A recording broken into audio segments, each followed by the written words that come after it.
আপনারা দেখতে পাচ্ছেন আমাদের একটি ট্রাক আনলোড করা হয়েছে। আমাদের সাথে আমাদের জাতীয় ওয়াইজিন পরিষদের সকল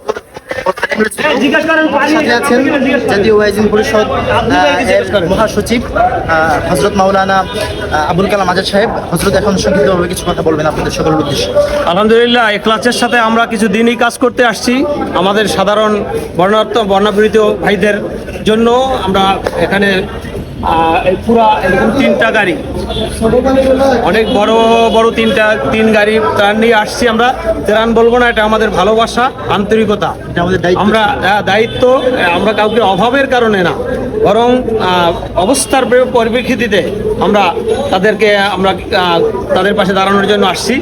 এখানে অনেক বড় বড় মানুষ আছে, টাকার অভাব নাই কিন্তু খাবারের ব্যবস্থা নেই।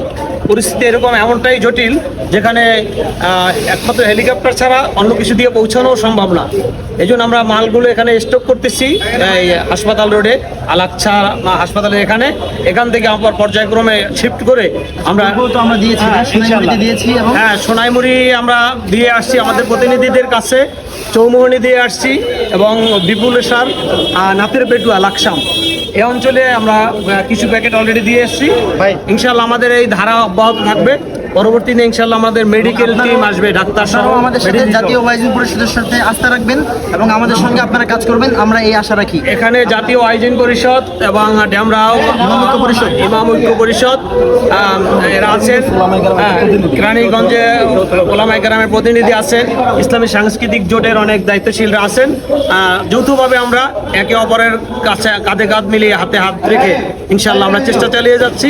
আমাদের এটা কোনো লৌকিকতা না হয়, এটা যেন ইখলাসের সাথে ইবাদতের মধ্যে আল্লাহ পাক শামিল করেন, এটাই আমরা আমাদের কামনা। আল্লাহ পাক আমাদের সবাইকে কবুল করুন। পাশাপাশি যারা লাইভ দেখতে পাচ্ছেন তাদের উদ্দেশ্যে আরেকটি কথা, সেটি হলো আমরা যারা যে অল্প অল্প করে টাকা কালেকশন করতে ত্রাণের জন্য আমরা এককভাবে কেউ না আসি, অর্থাৎ যৌথভাবে যেন অন্তত মোটা অঙ্কের একটা অর্থ একত্রিত করে আমরা ইনশাল্লাহ সকলে আসার চেষ্টা করব।